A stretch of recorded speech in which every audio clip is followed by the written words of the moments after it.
Il y a des représentations qui sont attachées à un vêtement.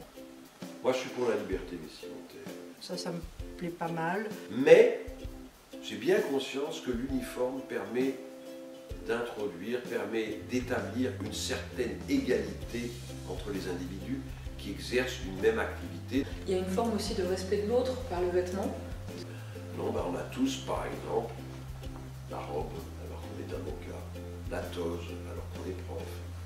Politiquement, je pense qu'on peut soutenir l'uniforme, mais individuellement, j'aurais été contre. Instinctivement, la liberté, c'est préférable toujours à ce qui est imposé. Pourquoi pas effectivement l'uniforme si on dit après tout c'est une manière de ne pas faire de différence. Mais il n'y a pas de sélection faite par le vêtement, parce que ça assure l'égalité. Bon, je crois qu'il y a de bons arguments pour l'uniforme dans ce type de situation. Et ça a une bonne dimension ici, l'unité, quoi, l'uniformité.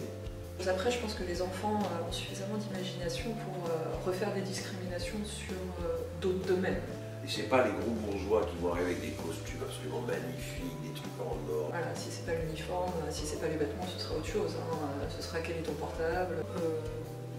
Franchement, enfant, j'aurais détesté avoir un uniforme, par exemple. C'est un côté très mignon chez Harry Potter, mais je prône pas spécialement l'uniforme. J'aurais vécu ça comme la pire des interventions extérieures sur moi. Et qui préférez-vous parmi Néfertiti, Cléopâtre, Vercingétorix et Jules César? Et Alexandre le Grand? Peut-être Vercingétorix. Louis XIV, je crois. Non, c'est pas drôle. L'Antiquité, mais alors, dis donc, vous faites trop. Je sais que je ne fais pas très jeune, mais l'Antiquité. Alors, écoutez, des personnages que j'admire, moi je dirais volontiers deux personnages très différents.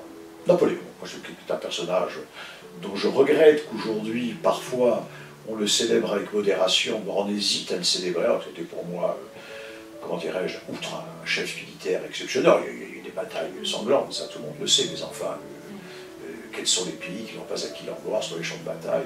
Beaucoup, tort ou à raison. Vercingétorix, il m'énerve, déjà. J'ai envie de dire une femme, Cléopâtre, parce que dans l'histoire, certes on en a eu, mais globalement c'est une histoire avec des présences masculines. Donc je dirais que Cléopâtre c'est la première figure féminine de l'histoire que j'ai retenue et que j'assimilais vraiment comme une femme de pouvoir. Donc je dirais Cléopâtre. Cléopâtre, c'est tout bête, mais pour moi, Cléopâtre, je ne pense qu'au film de Jamel Debbouze.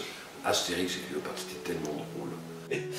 N'est pas tout à fait négligeable. Dans un autre ordre d'idées, j'ai beaucoup admiré un personnage comme Lyautey, par exemple, qui au fond, à l'époque coloniale, qui est une époque que je ne renie pas du tout, je veux dire, a étendu au fond l'influence de la France, en spécialement au Maroc, avec une œuvre importante, voilà. Écoutez, je pense qu'Alexandre le Grand est celui qui est le plus romanesque. Il y a de belles histoires sur Alexandre le Grand, sur ses conquêtes, etc., sur ses élections. Oui. J'ai peu de souvenirs. Non. Cléopâtre, allez, on va dire Cléopâtre. C'est un peu la classe Cléopâtre. Et si j'avais ajouté Néfertiti? Je crois que Cléopâtre, c'est la première que j'ai connue quand j'étais petite. Alors après, voilà, on la connaît à travers des bandes dessinées, on la connaît pas forcément d'une manière très très précise historique, mais c'est la première, on va dire, qui m'a fascinée. Donc je resterai quand même sur mon choix. Cléopâtre.